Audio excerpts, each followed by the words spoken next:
sound that Jake Kessler hasn't heard for some time. All right, here we go. A sound of triumph after tragedy. You lose legs, you just don't think that you're going to be able to do the things that you used to do. And I think it's a choice. A choice that Bill Hatton knows all too well. He too is a bilateral amputee, but he also happens to own Cool City Customs, a motorcycle shop in Lyons, Michigan. I can relate to him more than probably any other motorcycle builder. Hatton heard about Kessler's journey of risk after being struck by an IED while serving in Iraq in 2006. Now he's giving his fellow biker the ultimate reward. He wanted to help me out and wanted to get me back up on a motorcycle. And him being a bilateral below-the-knee amputee himself, he had a personal interest in it. I wanted to build a bike that Jake wanted. The challenge was to build a bike that he could ride. A customized motorcycle that Kessler can operate with his own hands. It's amazing. This is what I've been wanting to get. In the company of hundreds of bikers, the strangers turned friends lead a journey of generosity. It's just a freeing feeling, to be able to go out there and get the wind in your face and go. Out on the open road, it's a dream ride that's become a reality. In Portland, Tiffany Teasley, News 10. It's a scene straight out of a movie. Cars crushed, trucks jackknifed, and drivers caught in the middle of the devastation. Scary, very scary. As soon as I hit, I waited for about 40 seconds and somebody hit me. Investigators say nearly 50 cars piled up after slamming into each other one by one on the icy roads. Drivers tried to put on their brakes. We put our brakes on and it just would not do nothing. I put them off and on 3-4 times. We finally got stopped just up there by the pileup. But they couldn't see what was coming. Can't see nothing, and all of a sudden, about 100 feet away, there's a bunch of cars stopped in the road, and hang on. 4 involved in an accident. It all started Saturday around 10:40 a.m. when one vehicle ran into the ditch on I-94 westbound in Blackman Township. And from there, the accidents escalated out of control. When the accident started behind us, a chain reaction from that one, people just weren't slowing down due to the bad road conditions and the whiteout with the snow. And then those vehicles started in an accident behind us with a jackknife semis, and then just progressed from there.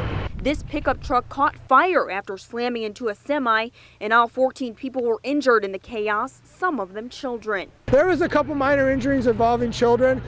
So I've had a couple like this before, but this is definitely one of the worst ones I've been on. Onlookers watched the shocking scene from above while drivers down below sat in disbelief. Oh, it was terrible. Well, I'm just very thankful I'm here and we didn't get hurt. In Blackman Township, Tiffany Teasley, News 10.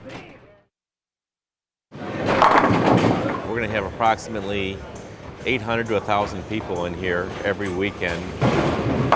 If you ever doubted the economic impact of a $3 game of bowling and a $2 pop, They're not here to bowl.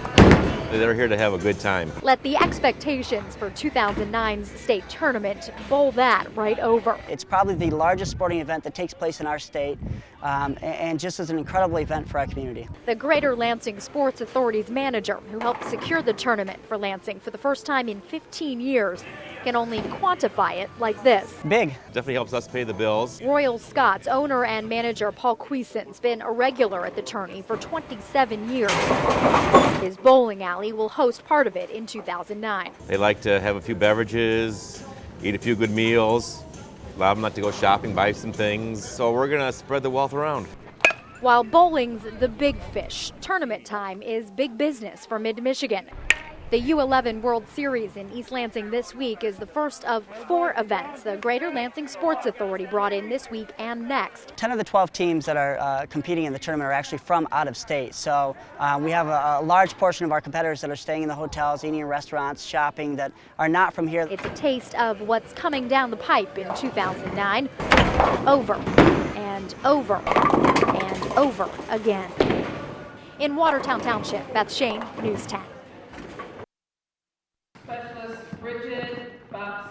Soldier after soldier, both current and former, about 200 of the 303rd Military Police Company, awarded for their tour of duty as part of Operation Iraqi Freedom, some having served in Iraq, others in Guantanamo Bay, Cuba. And I think this helps tremendously the morale of the soldiers to receive this award. And it's the only real thank you that the American people can give them.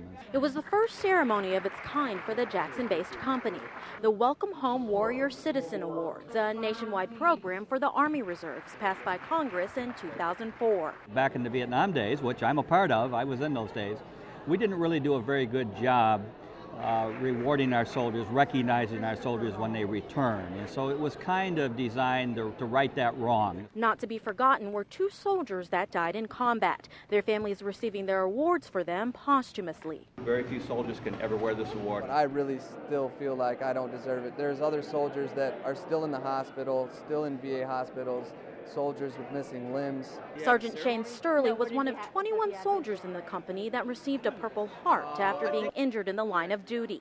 He was hit with debris after a suicide trucker drove into his building.